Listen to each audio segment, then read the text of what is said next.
안녕하세요. 이제 결혼한 지 3년 차에 접어드는 여자입니다. 남편과는 연애 결혼을 했지만 연애 기간은 1년 정도로 짧은 편입니다. 친정부모님 지인을 통해 선보듯이 소개받게 되었고 양가가 서로 잘 아는 사이는 아니지만 남편을 소개시켜 주신 중간 역할을 하셨던 분 덕에 결혼까지 가는데 수월한 편이었어요. 짧은 연애지만 연애하는 동안에는 전혀 눈치채지 못했는데 결혼하고 나니까 하나둘씩 단점이 보이더라고요. 사회생활 하는 것 때문에 어떤 이유로든 생기는 술자리 빠지지 않고 참석하려고 하는 것까지는 이해를 하겠는데 하나 이해해주기 힘든 부분이 있었습니다. 남편은 저와 동갑내기로 남편 아래로 여동생이 한 명 있는데 둘 사이에 터울이 조금 있는 편이에요. 시부모님께서 맞벌이 부부셨고 두 분 다 회사를 다니고 계셨고 야근이 굉장히 많은 회사였기 때문에 남편이 학교 끝나고 와서 신우를 돌봐주고 했었다네요. 그렇다고 신우를 갓난쟁이부터 업어 키운 것도 아니고 나이차가 7살밖에 나지를 않는데도 애지중지하는 부분이 있습니다. 신우와 관련된 일이라면 만사 제쳐놓을 정도로 신우를 아끼는 모습을 보여줬어요. 그런 부분이 제일 적응이 안 되고 이해가 되지 않았습니다. 남매랑 사이 좋은 게 나쁜 건 아닌데 한편으로는 어이가 없을 때도 있었어요. 결혼할 때 부모님 예단은 필요 없어도 신우 결혼식장에 입고 오게 좋은 옷 한 벌 해주고 들고 올 만한 명품 가방 정도는 하나 해줬으면 한다고 했었거든요. 당시 신우가 대학 졸업반이라서 겸사겸사해서 새언니가 좋은 선물 해주면 결혼 후에도 신우가 저를 잘 따르지 않겠냐는 듯이 빙둘러서 말한 적이 있는데 결혼 후에 신우한테 하는 거 보니 그냥 신우한테 뭐 하나 해주고 싶어서 그랬구나 하는 생각이 들었어요. 신혼 때는 눈치를 전혀 채지는 못했는데 언젠가 제가 엿들으려고 한 건 아니지만 남편과 신우가 통화하는 내용을 듣게 된 적이 있습니다. 대충 들으니 월급날이 되면 용돈을 보내주겠네 어쩌겠네 하는 내용이었어요. 오빠가 동생한테 용돈하라고 얼마 보내줄 수도 있다고 넘기려고 했었는데 괜히 기분이 찜찜하더라고요. 안 좋은 예감은 틀리는 적이 없다고 했나요?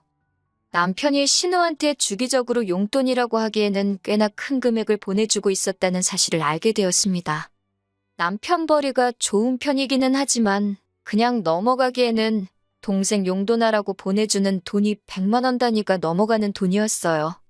처음에는 조금 지나친 거 아니냐고 좋게 말하고 넘어갔는데 그때 한 번만이 아니고 계속 저를 속이면서 신우한테 몰래몰래 돈을 보내주고 있다가 또 한 번 저에게 들켜버렸습니다. 그러고 싶지는 않았는데 자꾸 현금 인출까지 해가면서 신우한테 경제적 지원을 해주고 있어서 보다 못한 제가 돈 관리를 하기로 하고 경제권을 뺏어가게 만들었네요. 자랑은 아니지만 친정 부모님께서 경제적으로 많이 여유로운 편입니다. 빌딩이라고 하기는 뭐하지만 서울에 인접한 경기도권 구도심에 적당한 상가 건물 하나를 가지고 계세요. 구도심이긴 하지만 대중교통도 잘 되어 있고 인구 밀집이 되어 있는 상권에 위치해 있다 보니 월세로 들어오는 돈만 해도 꽤나 수입이 좋은 편입니다. 저는 부모님 건물하고 상관없이 공부해서 전공 살려 취직해 회사를 다니고 있어요. 월 수입은 남편하고 비교해서 제가 많이 모자란 편이지만 친정에서 워낙에 지원을 잘 해주신 덕분에 팔려가듯 한 결혼도 아니었습니다. 결혼하면서 다른 건 몰라도 각자 번 돈에서 생활비하고 적금 똑같이 각출하고 나머지 돈은 알아서 각자 관리를 하기로 했었거든요.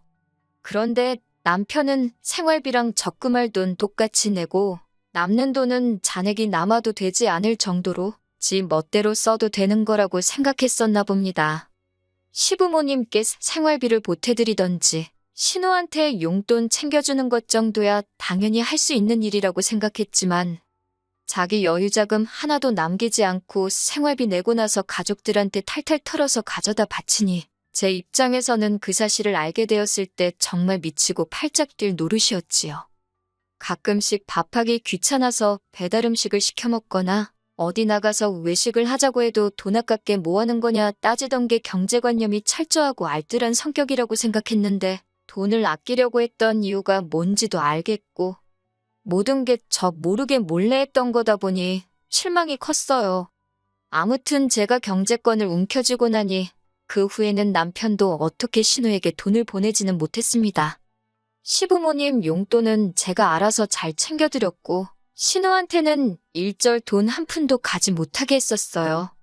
신우한테 어떻게든 잘 해주고 싶어서 이 핑계 저 핑계 대면서 사회생활하려면 현금도 어느 정도 있어야 한다며 자기 용돈을 더 타가려고 했지만, 남편 지출은 무조건 제가 만들어준 신용카드를 쓰도록 만들어놨어요.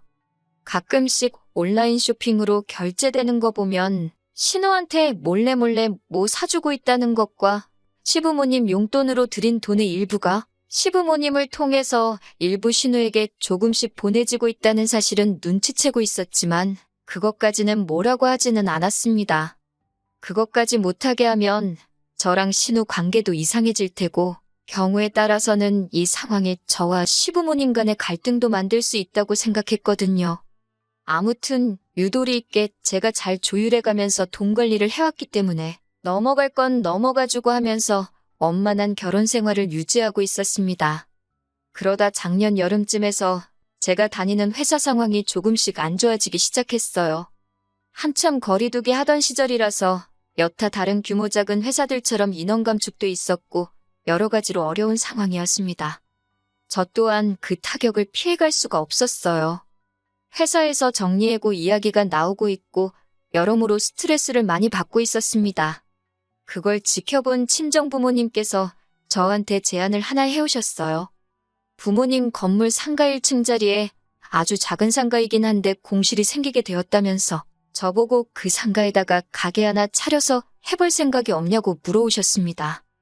이야기를 들어보니 그 자리에서 원래 장사하던 분은 어떻게 일이 잘 풀려서 그 자리에서 번 돈을 가지고 근처에 더 큰 상가로 이전을 하게 되었다는 거예요. 자리도 대로변에 위치한 데다가 유동인구도 많은 지역이다 보니 뭘 해도 지금 회사에서 버는 것보다 훨씬 잘 벌 거라고 하시더라고요. 저도 회사에서 받는 스트레스가 이만저만이 아니었다 보니 혹하긴 했습니다. 그런데 평생 회사 일만 해온 제가 아무리 자리가 좋다고 해도 어디부터 무엇을 해야 할지 도무지 감도 잡히지 않더라고요. 그러다 남편이 자기 지인의 지인 중에 작은 상가 건물 같은 곳에 사업하는 거 컨설팅을 해주는 사람이 있다고, 그 사람이 아주 마이다스의 손이라고 하면서 그 사람 도움받은 사람 중에 잘 안 된 사람 찾는 게 더 힘들다고 하더라고요. 그리고 저보고 혹시 관심 있으면 지인의 지인 통해서 다리를 한번 놓아주겠다고 했어요. 아무것도 모르는 제가 맨땅에 헤딩하는 것보다 전문가의 도움을 받는 것도 나쁘지 않겠다는 생각이 들었고, 만나서 손해볼 것도 없다고 생각했으니 남편한테 부탁해서 어렵게 자리를 만들었습니다. 그리고 그 컨설팅 해주는 사람을 만났어요. 멀끔하고 훤칠하니 신뢰가 가는 첫 인상을 가진 사람이었습니다. 그런데 몇 번 도움을 받으며 만나고 있는데 첫 인상만큼 신뢰할 만한 사람이 아니라는 느낌을 받았습니다. 해주는 이야기는 전부 다 제가 조금만 인터넷 검색을 해보면 나오는 이야기들 뿐이고, 오히려 컨설팅을 빌미로 자꾸 둘이서 어디 분위기 좋은 곳에 가서 식사나 한번 하자는 둥. 다른 사업하는 사람들은 어떻게 하고 있는지 답사 다녀오는 거라 핑계를 대면서 제사보다 제밥에 관심 있어 보이는 게 너무 티가 나더라고요. 집에 남편하고 있는데도 자꾸 연락을 해오고 하니 이 사람이 전문가라는 느낌보다 사짜 느낌이 너무 나는 것 같아서 거리를 두고 지내고 있었습니다. 그렇게 무슨 사업을 할까 알아보는 와중에 쓸데없는 걸로 시달리다 보니 너무 질리기도 했고, 시간이 지나고 나니 회사 사정이 점점 나아지게 되면서 정리해고 이야기도 쏙 들어가게 되었고, 힘든 시기에 실적이 좋았던 사람인 저한테 좋은 자리까지 제안이 들어왔습니다. 그래서 저도 가게 하는 것도 좋지만 역시 제가 공부해오고 잘하는 일 하는 게 좋겠다는 생각에 가게 차리는 건 그만두기로 했어요. 그런데 남편이 저한테 왜 가게를 안 하냐고 하면서 자리가 아깝다고 하는 겁니다. 그 자리에서 장사하던 사람이 돈 벌어 나간 거 보면 자리 좋은 건 안 봐도 뻔한 거고, 비슷한 업종으로 가게를 차리면 그 장사하던 사람이 만들어 놓은 손님도 그대로 가져가는 거나 마찬가지인데 너무 아깝다고 하는 거예요. 일리 있는 말이긴 하지만 제가 장사는 해본 적 없고 엄두가 나질 않아서 못하겠다고 말했습니다. 남편은 그럴 거면 그 자리에서 신우가 장사를 해보게 하는 건 어떻냐고 물어왔어요. 처음엔 저도 또 신우냐고 하면서 지 동생 득대는 거라면 아주 발벗고 나선다고 질색을 했습니다. 그런데 남편이 신우가 대학 졸업하고 자리를 못 잡고 있으니 아무래도 오빠인 자기가 더 신경을 쓰는 게 아니겠냐고 하더라고요. 이제 신우가 자리 잡고 자기 앞가림 스스로 하게 되면 자기도 신우한테 앞으로 뭐 퍼줄 일도 없고 신경 쓸 일도 없지 않겠냐며 그게 자기도 바라는 바라고 합니다. 그 말이 묘하게 설득되기도 해서 친정부모님께도 한번 물어봤어요. 저희 부모님도 그 자리가 워낙 터가 좋다 보니 아예 모르는 사람한테 넘기는 것보다 사돈처녀 한번 해보게 하는 것도 좋지 않겠냐고 하는 거예요. 잘 되든 안 되든 어쨌든 신우가 저희에게 크게 신세지는 거나 마찬가지니 결과가 어떻든 간에 남편도 앞으로 신우 도와주는 데 있어서 제 앞에서 조심하지 않겠냐고 하시니 저도 생각을 달리하게 되었습니다. 사실 제가 못하겠어서 안 하는 건데 딱히 신우를 못하게 할 이유도 없다는 생각이 들더라고요. 조건은 남들보다 조금 더 좋게 해주긴 하겠지만 월세를 안 낸다는 것도 아닌데 신우가 생각이 있다면 한번 해보는 것도 좋겠다는 생각이 들었어요. 어차피 신우가 못하겠다고 떨어져 나가도 친정부모님께서 딱히 손해보시는 건 없는 거나 마찬가지였으니까요. 하지만 신우 또한 대학 졸업 후 아르바이트를 해본 것도 아니고 회사를 다니고 있는 것도 아니고 어쩌면 저보다도 더 사회생활에 무지한 건 저와 마찬가지인 상황이었습니다. 하루는 남편이 그때 그 사람하고는 어떻게 되었냐고 묻더라고요. 그러면서 대뜸 신우가 도움이 필요할 테니 신우 보고 그 사람을 한번 만나보게 하는 게 좋지 않겠냐고 물어보는 겁니다. 저는 그 사람이 저한테 한 짓들에 대해서는 괜히 남편의 지인 그리고 그 지인의 지인까지 엮인 상황에 여러 사람 불편한 관계 만들고 싶지 않아서 저 혼자 쉬쉬하고 모르는 척 하고 있었거든요. 그런데 그런 사람을 신우에게 소개시켜줘야 한다니 아무리 제가 싫어하는 신우라고 해도 내키지가 않더라고요. 그런데 남편이 저보고 말도 안 되는 소리를 하고 있다고 하는 겁니다. 그 사람이 가정도 있는 사람이고 어떻게 자기 도움받은 사람들 잘 되게 해주고 싶어서 노력한 걸 제가 너무 과민 반응을 했다고 하는 거예요. 사업을 안 한다고 한 것도 고작 그것 때문이었냐면서 어이가 없다고 하더라고요. 돈도 잘 벌고 가정도 있는 양반이 뭐가 아쉬워서 저 같은 아줌마한테 꼬리를 치겠냐고 하면서 말입니다. 저 같은 아줌마라니 아무리 그래도 자기 와이프한테 할 말은 아니지 않나요? 저도 모르게 욱하더라고요. 그래도 최대한 분을 가라앉히면서 신우는 나보다 어리고 결혼도 안 했는데 혹시나 무슨 일이 있을 수도 있지 않냐고 걱정스레 말을 해줬더니 그 사람한테 도움받는 게 얼마나 어려운 줄 아느냐며 자기 연줄로 어떻게 소개시켜준 건데 저보고 성공할 기회를 제 발로 날린 바보 멍청이랍니다. 저는 신우가 걱정돼서 해준 말인데 남편은 저한테 혹시 신우가 잘 될까봐 그게 싫어서 그러는 거냐면서 투덜거리기 시작하더라고요. 남편이 지인을 통해 저에게 소개를 시켜줬던 거라 남편한테는 그 사람 연락처가 없었으니 저도 아무렇게 생각해도 좋지만 그 사람하고 신우 만나게 하는 건 좋은 생각이 아닌 것 같다고 제 선에서 선을 딱 그었습니다. 남편이 투덜거리면서 알겠다고 알아서 잘하겠다고 하더니 결국 그 사람 연락처를 또 어떻게 받아가지고 신우한테 소개를 시켜줬나 보더라고요. 저도 속으로 이젠 모르겠다 싶었고 알아서 하겠지 싶었습니다. 신우가 무슨 가게를 열지 잘 알아보고 있는 것처럼 말하더니 3달이 지나도 사업 시작은커녕 공사도 들어가지 않았더라고요. 친정부모님도 신우가 가게 생각이 없는 게 아니냐면서 공실로 놀릴 바에야 다른 사람 세를 주는 게 낫지 않겠냐고 하시길래 남편한테 따져봤더니 잘 알아보느라 그러는 거 아니겠냐고 하면서 저도 장인 장모님도 성질이 뭐가 그렇게 급하냐고 오히려 역정을 내기 시작했어요. 아쉬운 소리 할 게 누군데 역으로 큰 소리를 치니 기분이 안 좋더라고요. 친정부모님께서도 많이 기분 나빠하셨지만 다 잘 되자고 하는 일이라고 겨우 눌러 참았습니다.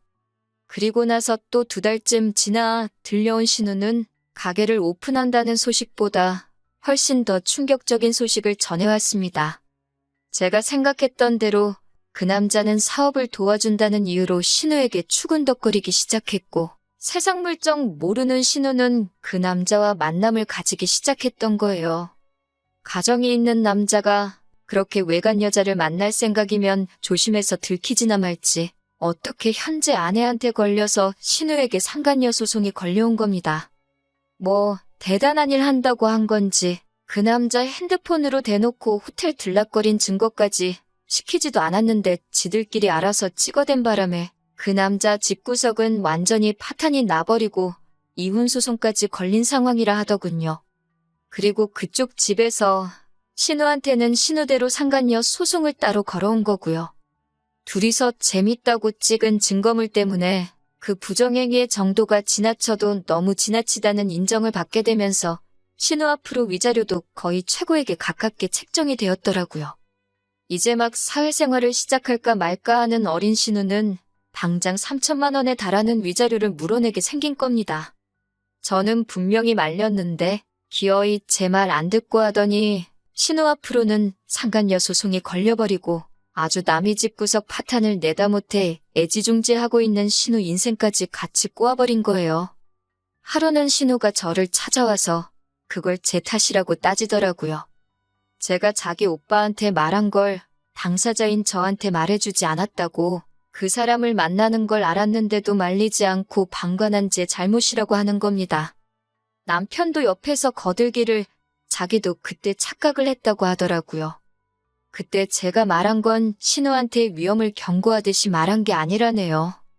제가 이미 결혼한 여자인데도 외간 남자한테 데이트 신청을 받는다는 둥 남편인 자기한테 마치 자기 과시를 하고 싶어서 착각한 걸 자랑처럼 말을 한 게 제 잘못이라는 거예요. 설명이 충분히 되지 않았다는 겁니다. 이게 말인가 똥인가 웃기지도 않아서 상대도 해주기 싫었는데 신우가 이게 다 저 때문에 벌어진 일이라고 우기면서 저보고 자기 앞으로 걸린 위자료를 내달라고 하는 겁니다. 그리고 그이 앞으로 걸린 위자료도 저보고 내주라는 당치도 않는 개소리를 하더라고요.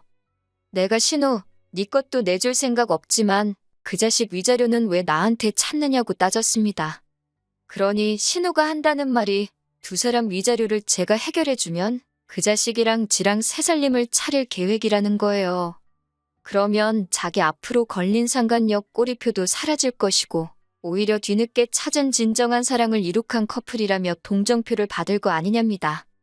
남편도 그 이름에 걸맞게 아주 남이 편이라는 걸 보여주고 싶었는지 저보고 옆에서 그렇게 해주자고 부추기더군요.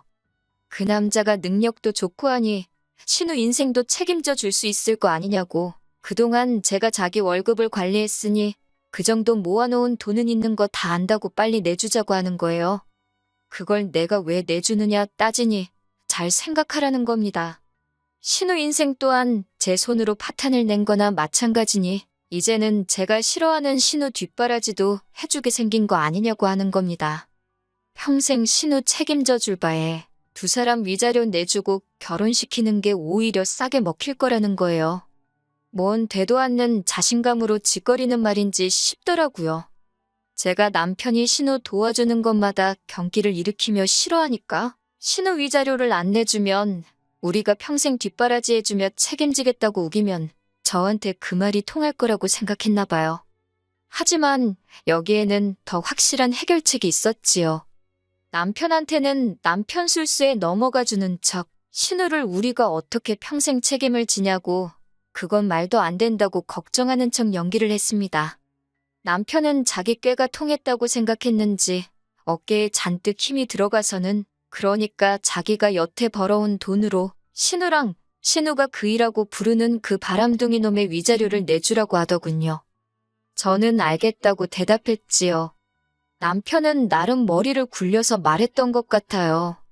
제가 경제권을 가져갔지만 자기가 벌어온 월급이 우리 재산에 포함되어 있으니 그 돈을 자기가 원하는 대로 써도 된다고 주장하려고 했던 것 같습니다.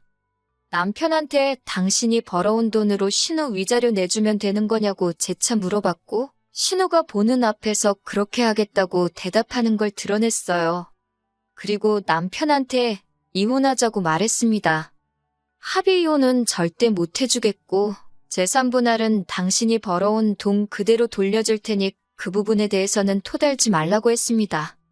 대신 파탄의 원인인 당신과 신우한테는 나 또한 위자료 청구를 해야겠다고 말했어요.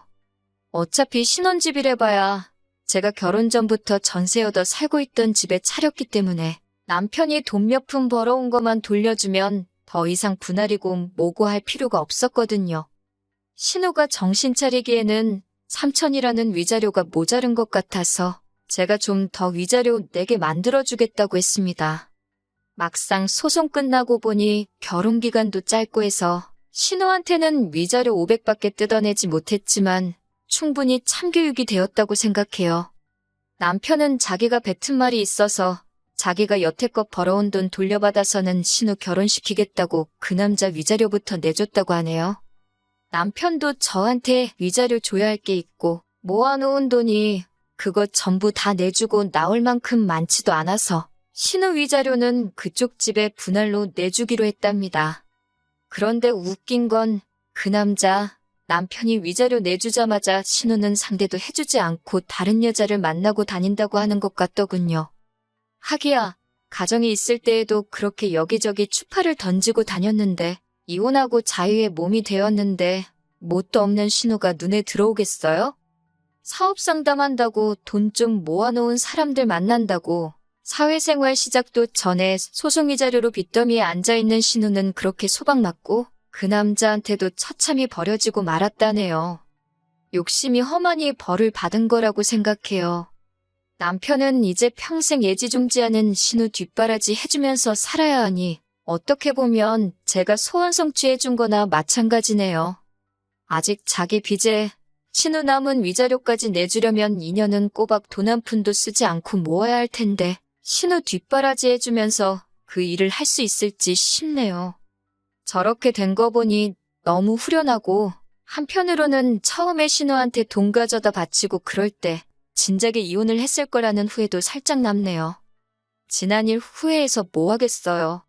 후회할 시간에 이제 제 앞에 펼쳐질 새로운 날들을 위해서 더 노력하는 사람이 되어야겠습니다.